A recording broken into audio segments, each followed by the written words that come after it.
Gopijana Balabha Girivardhari Gopijana Balabha Girivardhari Girivardhari Jasodanandana Brajajanurandhana Brajajanurandhana Jasodanandana Brajajanurandhana Jasodanand Brajajanurandhana Jamunatira Vinachari Jamunatira Vinachari Jaya Radha Madhava Kunda Bihari Kunda Bihari Jaya Radha Madhava Kunda Bihari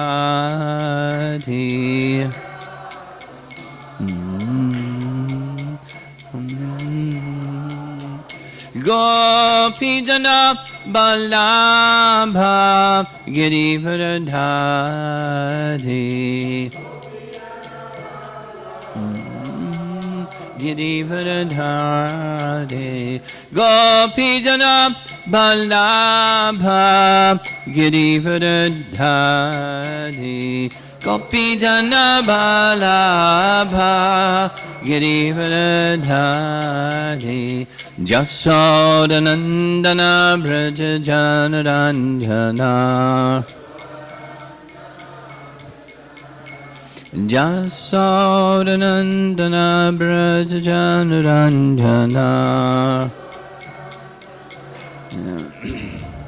Jamunatira Vinachari Jamunatira Vinachari Jaya Radha Madhava Kunda Bihari Kunda Bihari Jaya Radha Madhava Kunda Bihari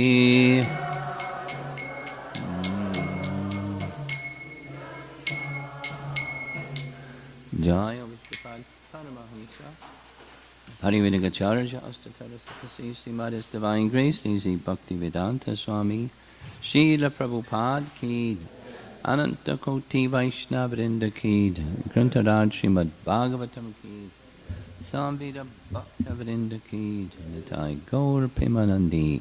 All glories to the assembled devotees and glories to Sri Guru and Sri Gauranga.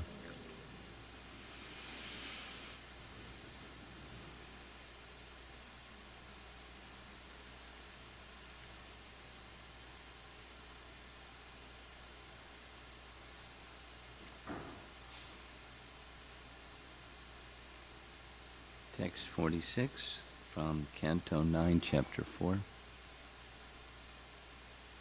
Evam bruvana utkritya jatam rosha pradipitaha tayasa nirmame tasmai krityam kala nalopamam Evam bruvana utkritya jatam rosha pradipataha tayasa nirmame tasmai krityam kala nalopamam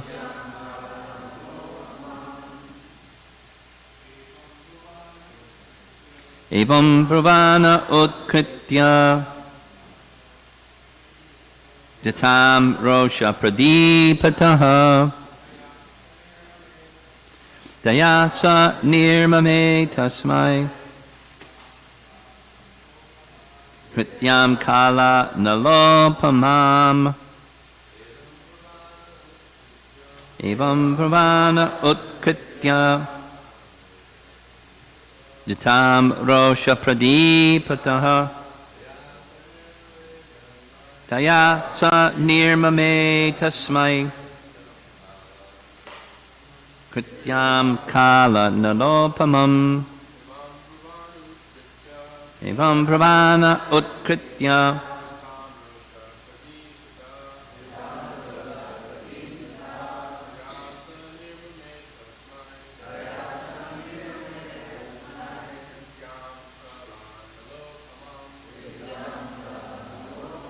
Ladies.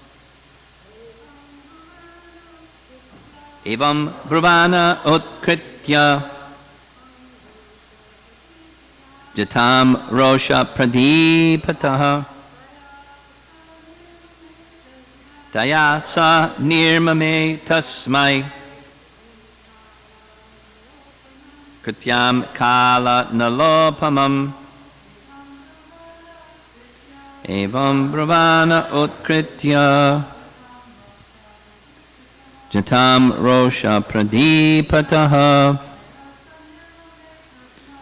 Yasa Nirmame Tasmai Krityam Kala Nalopamam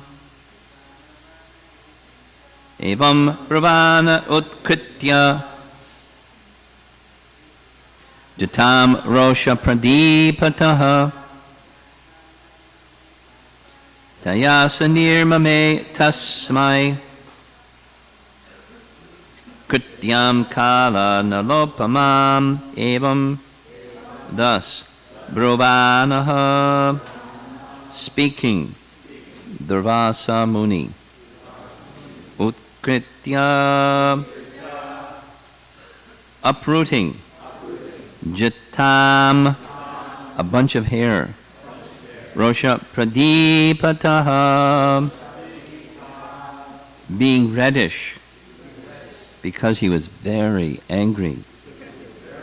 Daya by that bunch of hair from his head.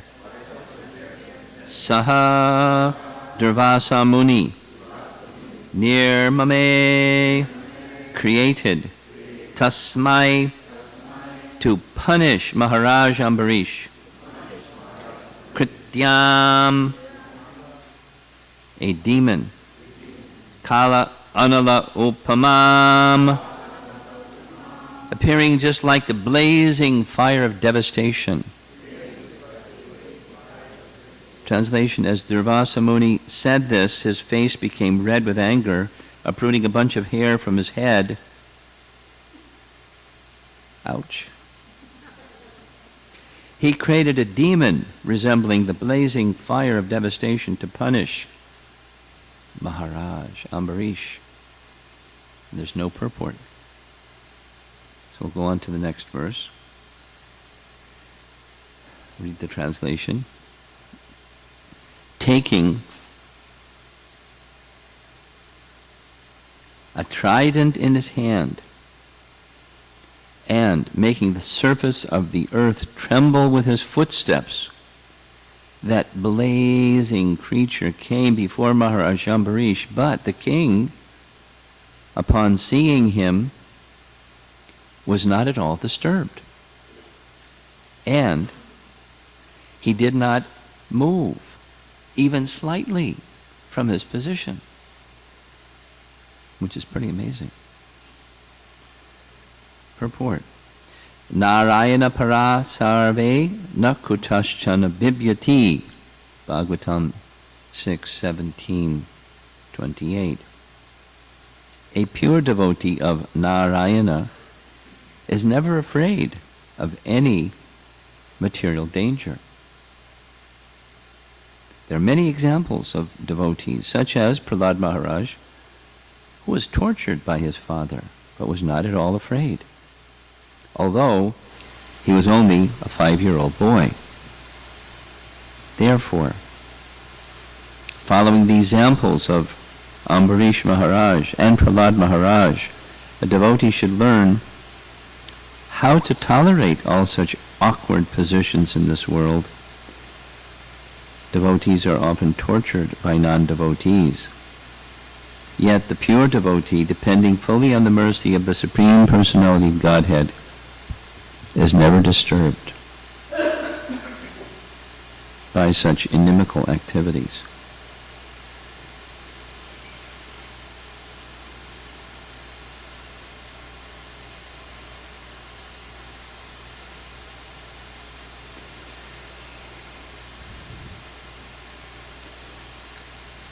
The next purport goes on explaining again this wonderful exhibition of fearlessness that Maharaj Ambarish demonstrated.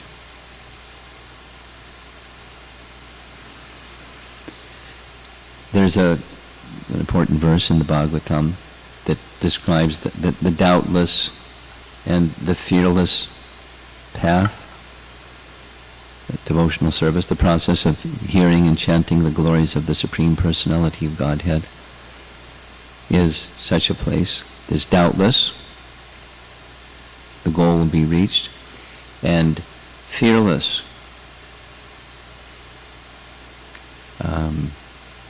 of the animal propensities, eating, sleeping, mating, and fearing or defending.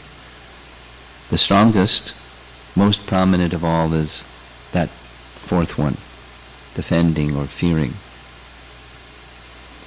indicated by the fact that if someone is involved in any one of the other three animal propensities, if some danger comes, they're abandoned in favor of the one, defending, protecting, fearing. Very strong, most strong. So, fear of material existence, so we'll discuss that a little bit. It's ironical in one sense, because the basis of that is bodily conception of life, or departing from the spiritual conception of life and going across this bridge called false ego, and identifying oneself as the enjoyer of that. Although paropi, we're transcendental. Manyate anartam, one thinks of oneself as a product of the modes of nature, matter, this body, and we're meant to be the enjoyer of matter. So the irony is, we're trying to become the enjoyers of that which is fearful. Or say it the other way. The position of fearlessness is where one no longer identifies with the temporary. And so, if the configuration of the temporary moves from this to that, it's temporary. It's not our position of happiness. It's not us.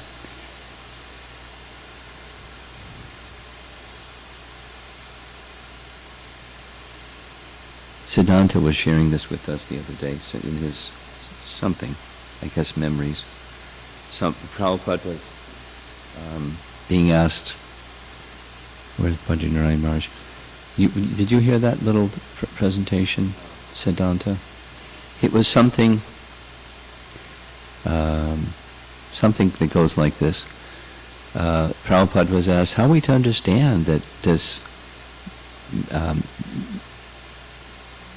material life is simply a dream of no substance, no reality? So Prabhupada's reply was, do you dream at night? Yes, Prabhupada. And when you're dreaming at night, do you accept that as reality? Yes, Prabhupada. And when waking up, does that dreaming reality exist anymore? No, Prabhupada. So similarly, as much as you understand that is not a reality, this is also not reality, but you invest more value in this one because you're awake more hours than that one when it's less hours. But both are insubstantial.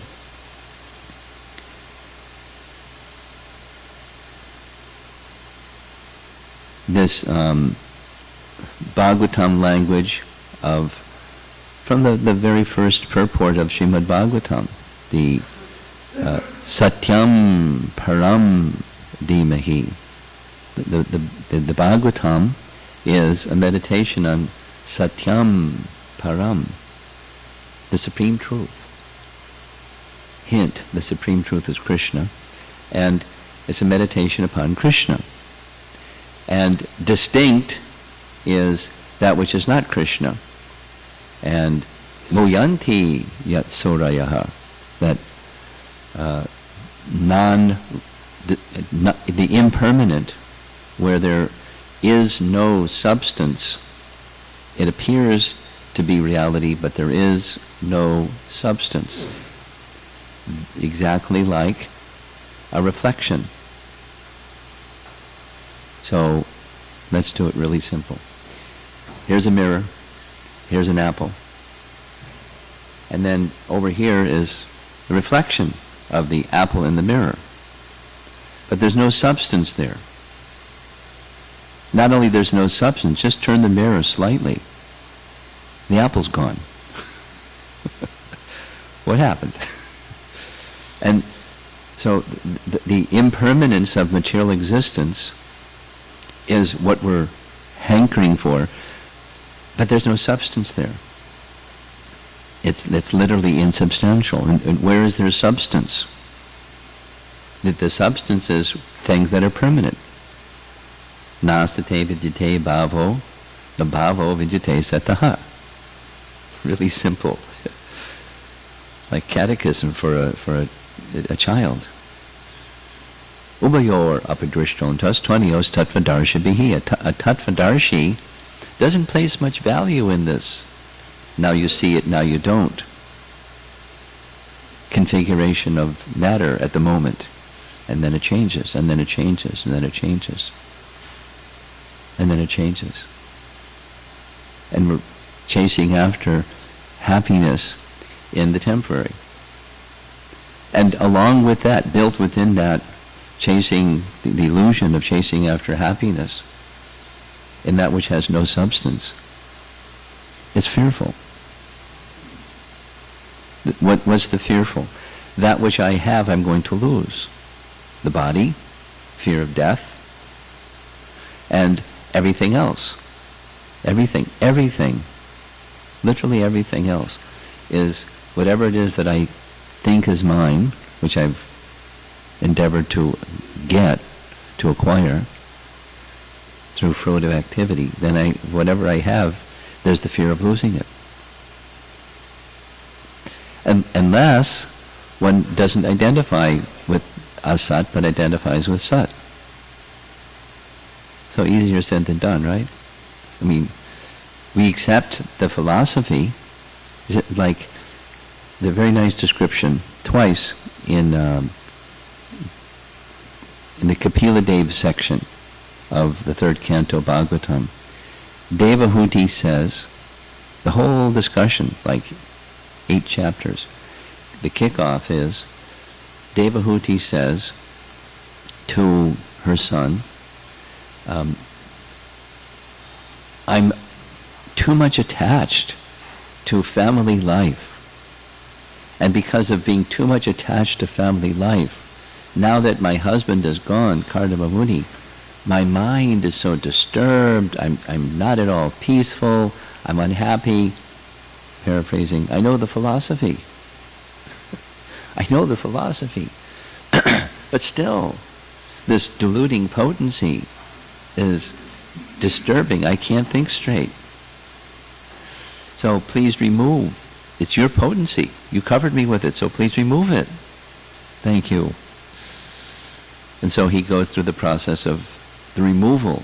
Anarto pashamam sakshat bhakti yogam adhoksajay, from the Vyasadev's realization. The process of relieving the conditioned soul from the bewilderment of Maya samohito jiva, atmanam trigunatmakam. The identification with the impermanent, the mitigating process is bhakti. So he describes the process of bhakti, and how does bhakti begin? Bhakti begins by associating with one who's carrying bhakti, with a bhakta.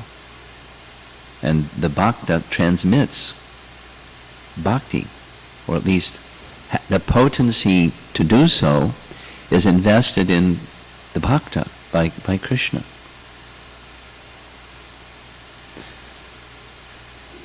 And then bhakti can take away this influence of Maya. So what we're seeing here is a description of a fearless devotee, because he's not just begun the process of devotional service, he's in the topmost stage of devotional service. The purport reference is given. Narayana paraksarge nakutaschana bibyate. I was really inspired by how scholarly and brilliant was Gurunga's class yesterday morning. Like, whew. So, following in his footsteps, taking some dust. So there's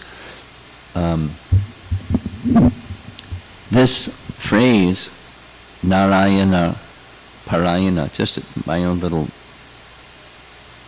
appreciation of the Bhagavatam, one little one, is like an orchestra or a classical composition. I don't know so much about classical music, but there are people that do, and they've shared. There's certain refrains that pass through a classical literature piece, a musical piece, and classical literature does something similar. A little melody, because I took part in an orchestra when I was in high school. So just take the sequence of notes, do do do do do, and so one group of musical instruments over there, the piccolo, do do do do do, and the oboe, boom boom boom boom boom, and then the bass, boom boom boom boom boom boom boom boom boom boom, and then just take it and they go somewhere with the thing. Then it's quiet. They come back, and then just weave that theme. So there's something in the mind of the orchestrator, some significance to that sequence of notes. Creating a certain mood, and then embellishing the mood and changing the mood, and then coming back to that bass line. So Bhagavatam does like that also. Beautiful Bhagavatam, Srimad Bhagavatam, where there are certain phrases that repeat themselves. And in this sixth canto, there's this Vasudeva Parayana or Narayana Parayana, and it repeats itself in key places within the chapter, because within the canto. The canto heading is Prescribed Duties for Mankind. When Prabhupada composed Srimad Bhagavatam, my understanding is that each canto had a heading, and he chose the heading not necessarily out of the 10 topics of the Bhagavatam, because there's 12 cantos, but the theme, and weaving the themes together makes the Bhagavatam, the glorification of taking shelter of Bhagavan. So the prescribed duty for mankind is Narayana Parayana, is to take full shelter, Parayana, Narayana Parayana, like Anyavilashita Shunyam, Jnana Karmadhyana, nothing else. The full submission unto the personality of Godhead. And because reference is being made in this verse to one who had achieved that position, that was King Chitraketu. And King Chitraketu went from a pious king to a devotee, through devotee detached from matter. Although he was super attached to having a son, he got over it by the arrangement of Angira and Narada. And then transcendental knowledge in the process of bhakti, and he was in the fast lane. He achieved topmost stage of bhakti. So elevated that he was like an equal or a friend with Lord Shiva. That's really up there. And he went to go visit his friend. And Parvati misunderstood. So Parvati cursed him. And he accepted the curse. Same as here. Parvati cursed him. He did nothing wrong. He was actually glorifying Lord Shiva. She took it the opposite. You ever have that happen? You're speaking something where you're intending to appreciate somebody and, honor them, somebody, and either that somebody or someone else thinks, why are they speaking this bad thing about this person? And you hold your head and go, what? How'd they get that out of... It happens sometimes. That's what happened. So it was like described yesterday, the will of the Lord. Why did Parvati, she's not, an ordinary jiva. She's very powerful. How did she misunderstand the intention of someone on the equal level of her husband? Well, she did. And she cursed him. And what did he do? He could have done lots of things, but he just accepted it. Somehow it's the will of the Lord. With folded palms, he came before Parvati and, my dear mother, somehow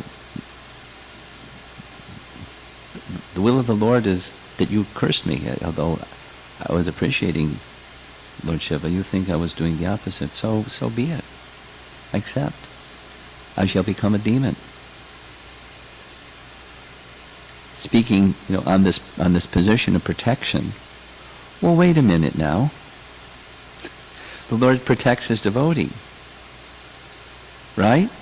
Lord protects his devotee. He's Bhaktivatsala. He protects his devotee. So what is that? Those of you that speak regularly, or at least from time to time, isn't it a question that you're asked? What kind of protection? What does that mean? The Lord protects his devotee. Look at Chitraketu, who became a demon. Prahlad Maharaj, he was protected. Nothing happened. And King Chitraketu, he became a demon. Well, where's the Lord's protection there? He forgot. Yeah. And to give us subject matter for hearing and chanting about the glories of one who is a Narayana Parayana. And then we can, so many, whatever it is, so many years later, speak the verse again. That Lord Shiva says to Parvati, my dear Parvati, you're accusing him as having offended an exalted devotee. But Parvati, it is you who have offended an exalted devotee. You have vilified this person who is faultless. So you're the offender. And to demonstrate to you his exaltedness, he spoke the verse. This one that's being quoted in the purport. Narayana paraksarge nakataschana bibyati svarga apavarga narakeshu apitulyarta darshanam. Darshanam. Apitulyarta. They see equally. It's a nice verse. But can you imagine? Somebody knocks on your door and says, Prabhuji, I've got a message from Krishna. Tomorrow you're going back to Godhead. Or Another one says, no, tomorrow you're going to hell. Or tomorrow you're going to heaven. And, your mind doesn't change. The verse, because there's no purport for 46, but the Sanskrit of verse 47 says these two things. His mind didn't move and his feet didn't move. Now it's one thing. He's a Kshatriya. And supposing you're not a Kshatriya, we're not Kshatriyas. Here comes this fiery demon coming racing at you with a trident, and you don't move. I mean, you don't even have to think about it. Just immediately you go like that. You don't have to take, martial arts classes. You just instinctively you do that. But he didn't. His hands remained at his side. His feet didn't move. And his mind didn't move. Huh? How's that? Narayana Parayana, just as King Chitraketu. He was fearless. In the commentary, it says, in Vishwanath Chakravarti Thakur's commentary, he was thinking, how can I contradict the words of a Brahmana? I should just accept it. So that's a, it's a varnashram principle. You by etiquette, you offer respect to a Brahmana. It doesn't matter. It doesn't matter. Please appreciate. What did he do wrong? He sipped water. For that, you should die. That was yesterday's verse. You should die. Little extreme punishment. You sipped water to break the Dwadasi fast. You should die. So here's this, he's not behaving like a Brahmana at all. His position was, he was thinking, it was pride. I'm a Brahmana, and he's a Kshatriya, and he's more honored than me. I got to do something about this. So I'm going to kill him. That's pretty extreme to do something about it. Someone is more honored than you are. I'm going to kill him. And he remained fearless. So what is that? Full shelter in the Supreme Personality of Godhead. Where just as Krishna says in the 12th chapter of Bhagavad Gita, the topmost position is devotional service. And what is that devotional service in the topmost position? Mind absorbed in me, intelligence fully engaged in my service. Such a person is most dear to me. So that person who's most dear, I just got through giving a seminar on Madhurya Kandambini, so here's a little piece from Madhurya Kandambini.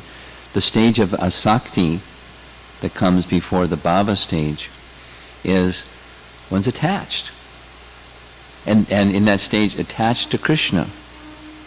And when you're attached to Krishna, like Maharaj Ambarish was attached to Krishna, there isn't anything else.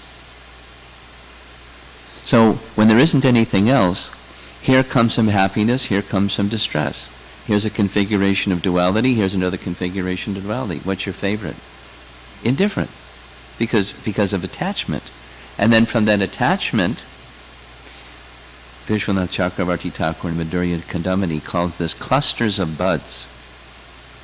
Like in springtime? You have spring here in California, right? Yeah. So clusters of buds. So it means that the hint is very soon the flower is going to come. And when the flower comes, that's the bhava stage, the color and the fragrance, it attracts the bees. In his metaphor, it's the bee of Madhu Sudana. Krishna comes and he appears. So in the mind of a person exalted like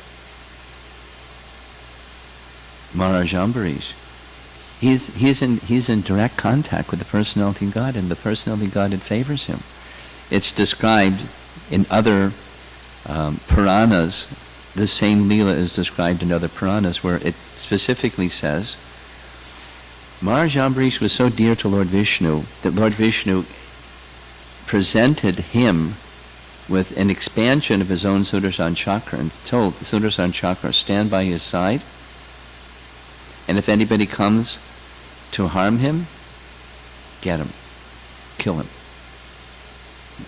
So he didn't, Durvasa Muni, Maharaj Ambrish didn't have to say anything to Sudarshan. He didn't. Specifically, again, Acharya's comment, he didn't pray to the Supreme Lord, please protect me. He didn't turn to Sudarshan chakra and say, help. His mind, his fearlessness was the I have full shelter that, like Shukadev, like Maharaj Parikshit, who was also fearless. Let the snake bird come, or whatever mystical thing was sent by this Brahmin son. I'm ready. Why? Because my mind's completely absorbed in the topics of Krishna. That's elevated. But that elevated position, like the Bhagavatam verse, this is the doubtless and the fearless path. That stage will come. That stage will come. And so when I'm just looking at my watch and trying to follow your rule of ending on time. There's a very nice verse in the... I'm not able to quote verses like Gauranga. He's got some special quality remembering verses. And Dravida also. Just amazing capacity to remember verses. But the verse in Uddhava Gita, where Krishna is describing to Uddhava the process of devotional service, he uses this phrase, yadrich chaya. Yadrich chaya is a nice term. It means somehow or other. You can look up the verse later, 11:28. Yadrich chaya means causelessly.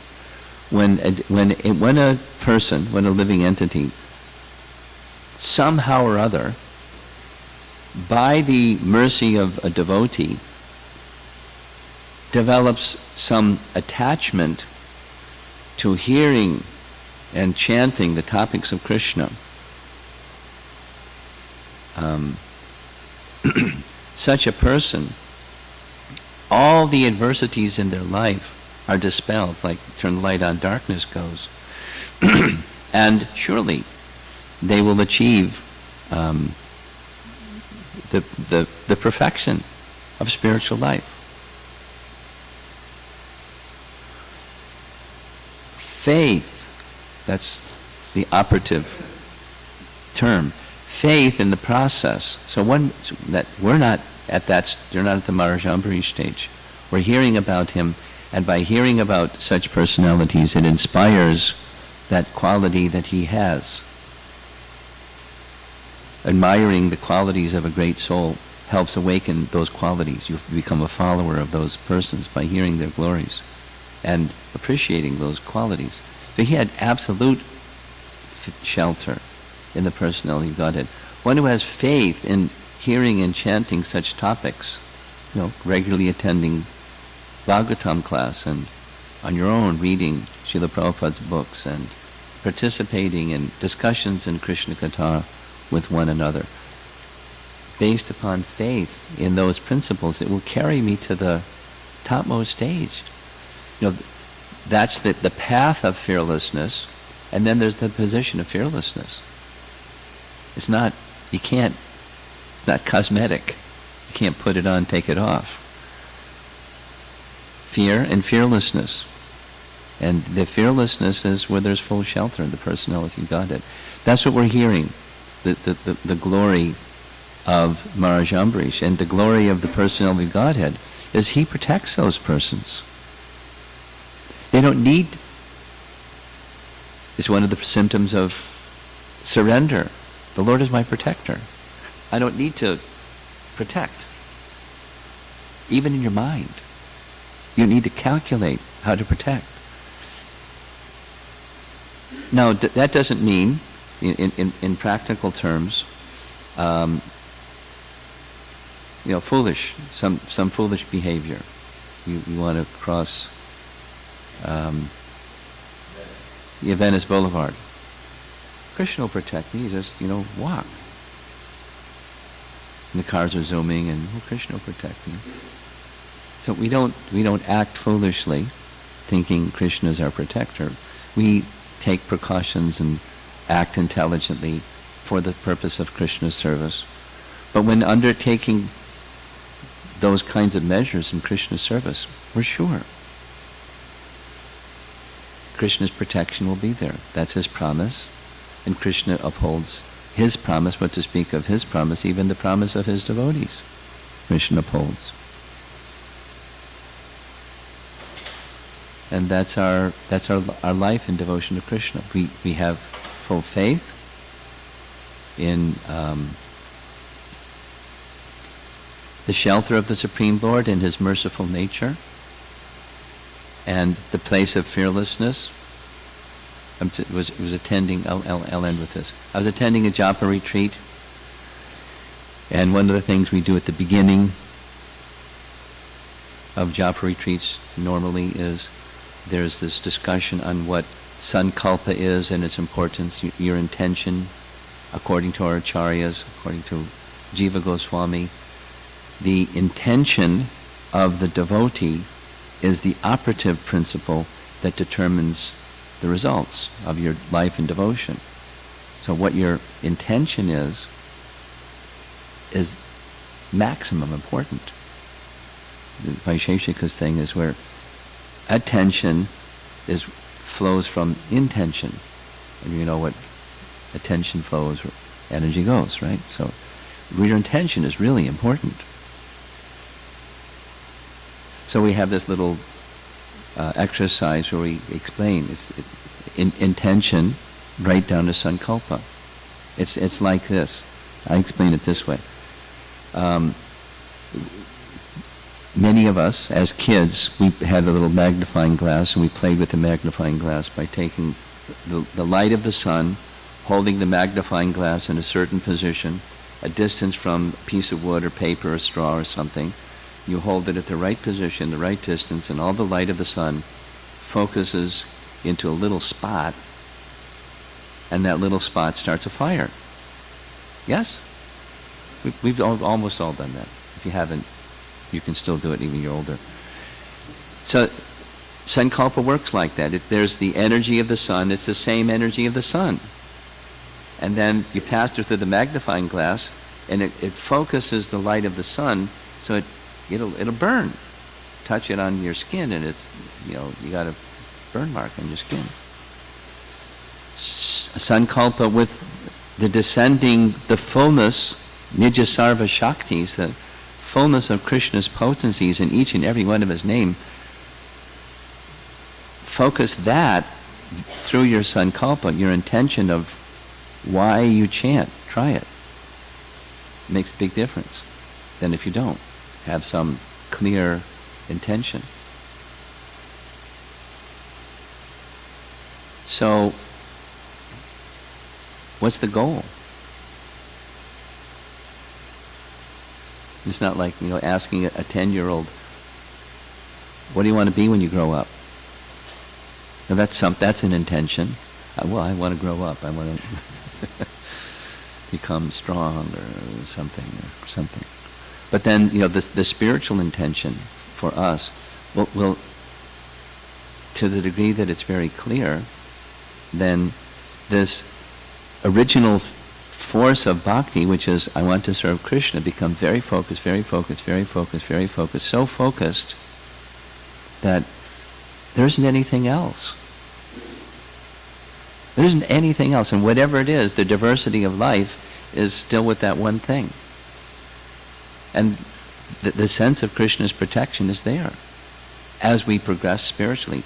Conversely, without the sense of Krishna's protection, we're going to be many-branched.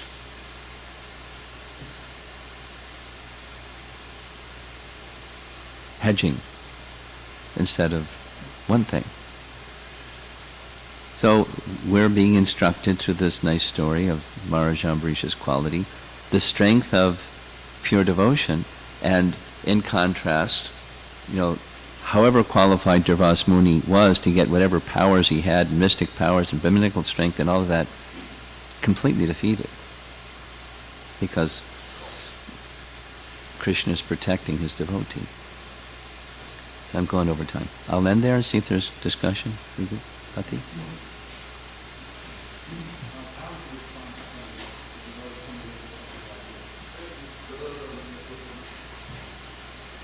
When somebody asks... Yeah, how would you respond to somebody who asked something like this? They said, I don't think Maharaj Ambarish was so fearless. I mean, if I had a Sudarshan chakra, waiting there to protect me, I could be fearless like that too. I mean, just like somebody sitting on the porch of their house and there's a yard and somebody comes into the gate and the people on the porch know, well, I got my German Shepherd. He's going to, I'll just sit here and relax because that German Shepherd's going to be on this guy in seconds. So, somebody could think his mentality was like that. He knew he had the Sudarshan chakra there, right? As you mentioned, Lord Vishnu gave it to him. So, yeah, I mean, it'd be easy to be pretty fearless in that situation. Sure.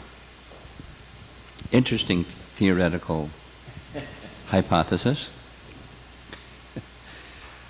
I would wager with that person, let's try it. First become qualified to have Sudarshan chakra standing next to you.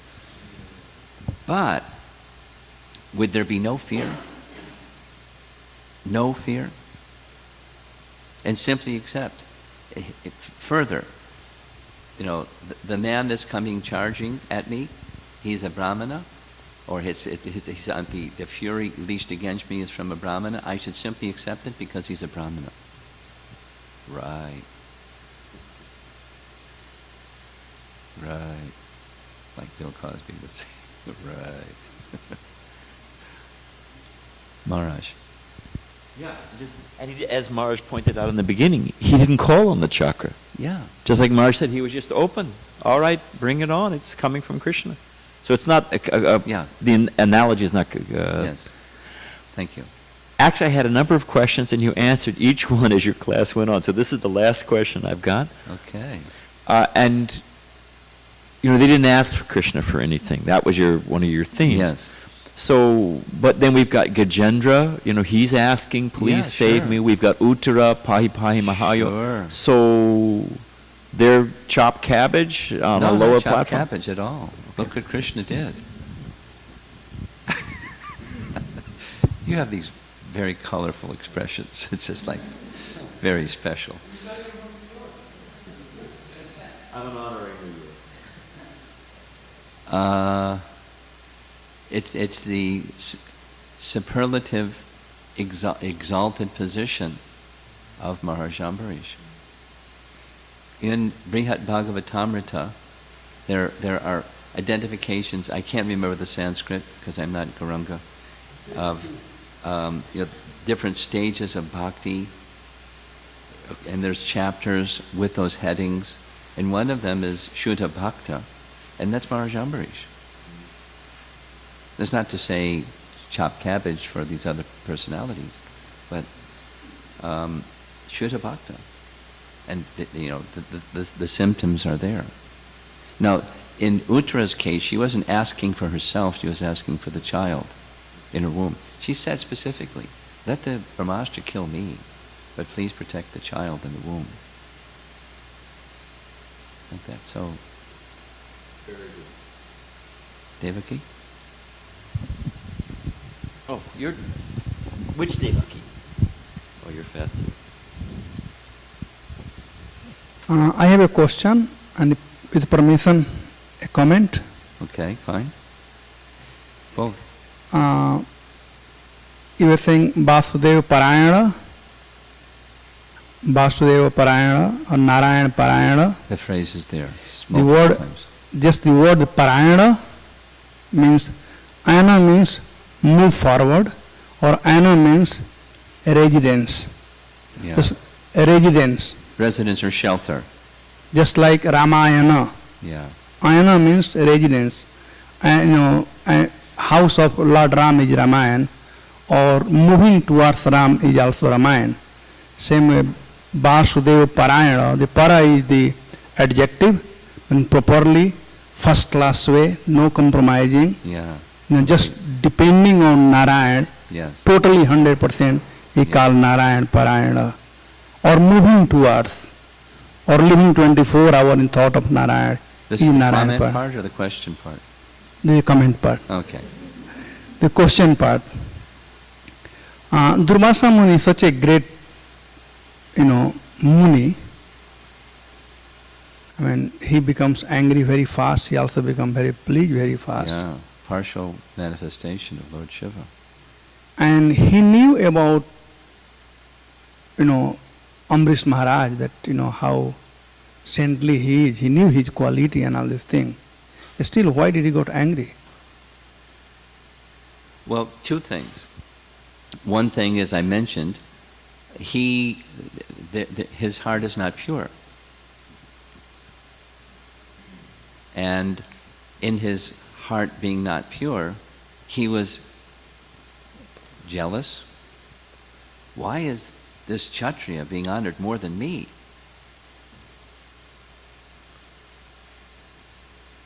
Pride. Here's a mathematical equation. The fruits of piety plus a heart that's impure equals pride. Every time. Every time. It's an axiom. Put it in your geometry book. So, exalted, but not situated in pure bhakti. He became admirer of Maharaj Ambarish. Afterwards, he realized, wow, I didn't understand what a great person. So, then the second explanation is, great personalities like this may do something like this, inspired by the personality of God. The chapter 91 of 10th canto, where Bhrigu goes to Brahma, then Shiva, then Brahma, then to Vishnu. The commentary says they acted that way. They became angry with Bhrigu, the way that they became angry with Bhrigu, out of deference to Lord Vishnu, to bring the conclusion of Bhrigu. It was to honor Lord Vishnu. Now, whether it doesn't say, the commentary doesn't say, they consciously acted that way, or the Lord from within the heart inspired them to act that way. So, Durvasa Muni was playing a part in a pastime of the Supreme Lord, a pastime of protecting his devotee. So he took the position, that's the second explanation. He took that position inspired by the Lord to do so. But it's not the same, because the quality of bhakti is not the same as, for example, Maharaj Parikshit, who became angry at the sage Shamagrishi, and specifically, fully, by the influence of the internal potency of the Supreme Lord, so he could receive Srimad Bhagavatam and go back to Godhead. Okay. Yes, up front, there's a question. Last question, I think we'll end. Okay, unless there's something. Is anything from the ladies' side? Question? Maharaj, the greatest gift that the living entity has is independence of free will. And we've been hearing about the willing of the Lord, the will of the Lord. It appears that sometimes the Lord supersedes the will of the living entity when he wants something to happen. Sure. I've noticed that. That's not the case for the conditioned souls, right? It's just only among his devotees, is that? No, why? Why would he be restricted to supersede the will of a non-devotee? Because with his devotees, he performs something, I would say, just to teach the world. And with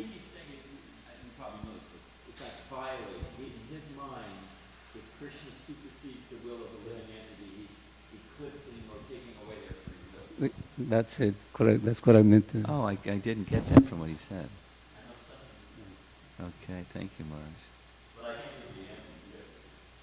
Maharaj. Let me wire the question. Let me say back the question, see if I've got it. When Krishna supersedes the will of the living entity, it looks like the will of the living entity isn't free will. It's not free, it's the Lord's will. Where's the free will in that case? That's your question? Mm-hmm. And is it bifurcated between the devotee and the non-devotee, or either?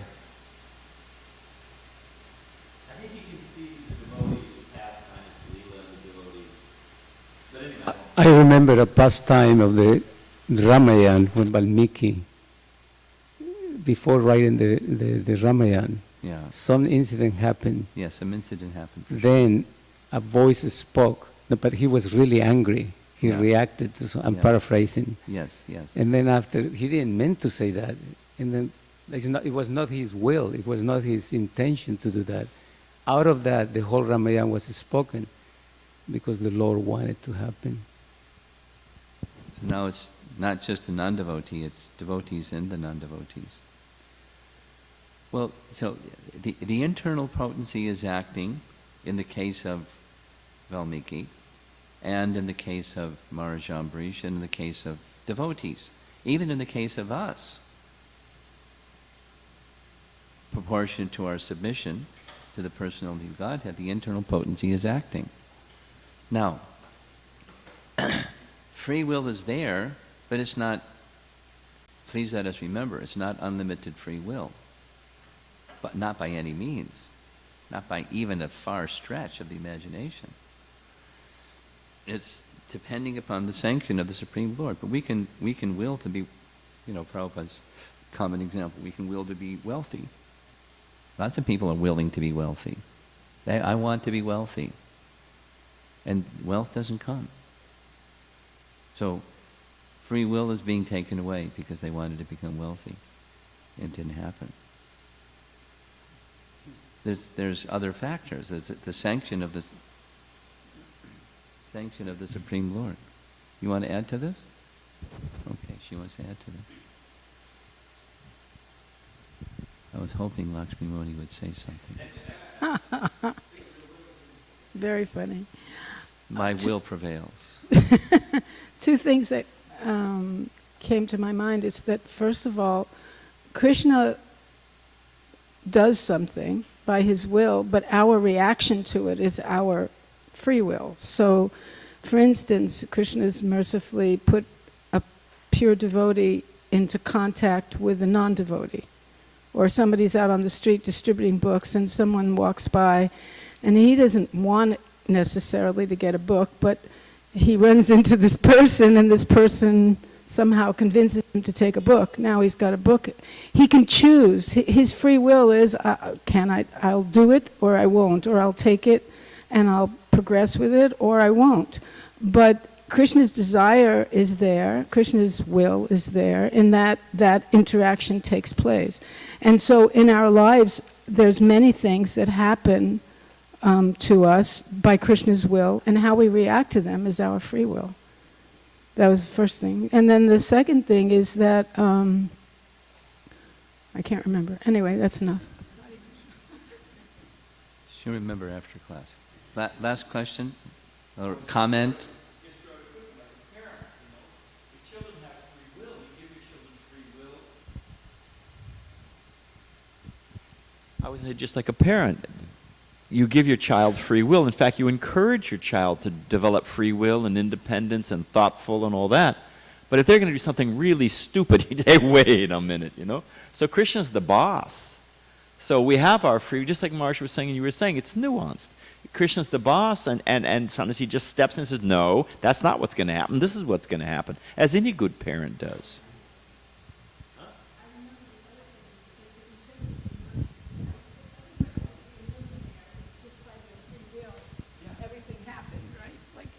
Here wouldn't have money. Everybody would have money, but not everybody. I'm sure you would.